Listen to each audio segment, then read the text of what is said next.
All right, I'm going to take a look at Tesla stock. They did release earnings after hours. It was a bullish reaction, slightly though. It wasn't up much. It was only up about 1.5% or so.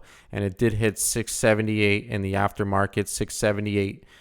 678.35 was the high, and then it pulled back from there. There was that upper wick of profit taking and pull back from there. And I think that could be a resistance level to look at tomorrow, is that high of that aftermarket, 678. I think this could also be a resistance level to keep in mind right around here, 680, 680, 685. Clear resistance area could be looking at around there. I do think that it is going to end up being a bearish reaction. And I'm going to tell you why I think that. I think that we're going to open high, and then I think we're going to drop towards that red line, the 4-day moving average. And the reason why I think that is because unless it gaps up above these clear resistance areas, which is around that $700 marker, this resistance at least 693, then it's not going to be a breakaway gap.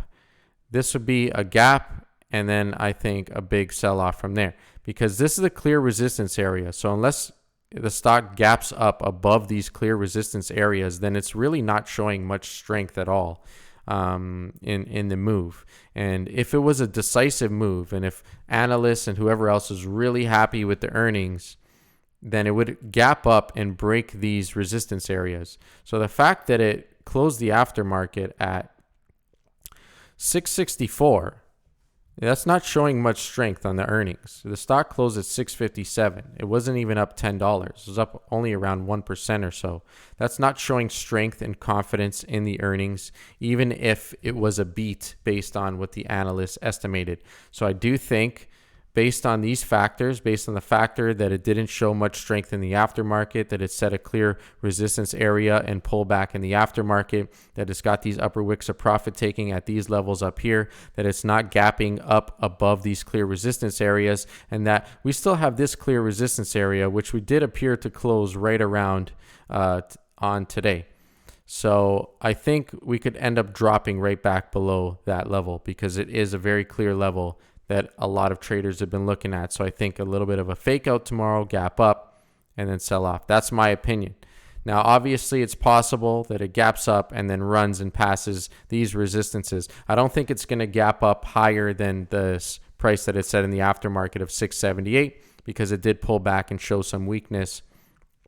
So that's a level you're going to want to watch. If it does pass that 680 mark, 680, 681 or so, then perhaps it might go higher. But ultimately, that first clear resistance area after that 678 mark, 680 mark, is at 693 that I'd be looking at. Now, if it passes 693, then I'm not going to be too sure what to think.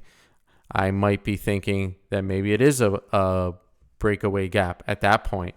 But as of now, as for what I've seen in the aftermarket and all of the other technicals I look at, I do think it's going to end up being a bearish reaction. And I look at this daily chart. You had this little bit of a spike today, and that suggests that bears were afraid going into earnings, and that suggests that there was some bulls buying into the earnings hype as well, hoping for good earnings. So since a lot of money bought into this already, because it was on an uptrend already prior leading into these earnings, I do think any good earnings is already being priced in.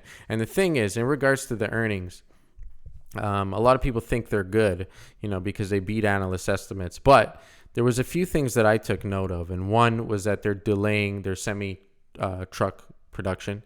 Two was that they mentioned that they don't think they'll be able to hit their targets for production and deliveries and stuff because of lack of a chip shortage and material shortage. So if that's the case, I can't see that being bullish.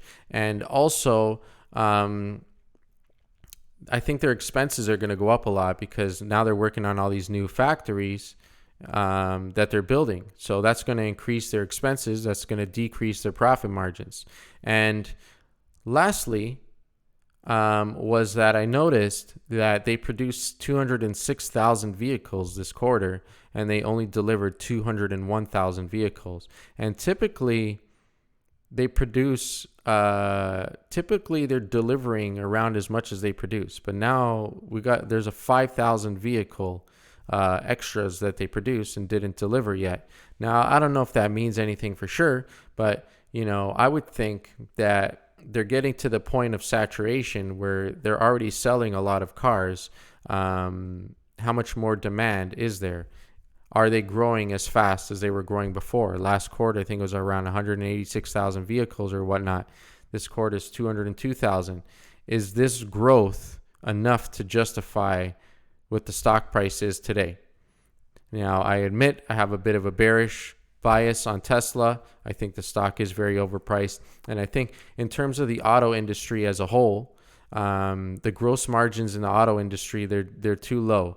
It doesn't make sense to me. So for that reason, I'm not bullish as an investment in Tesla right now until I see more data showing that they can generate a lot of income in other ways that has a high gross margin.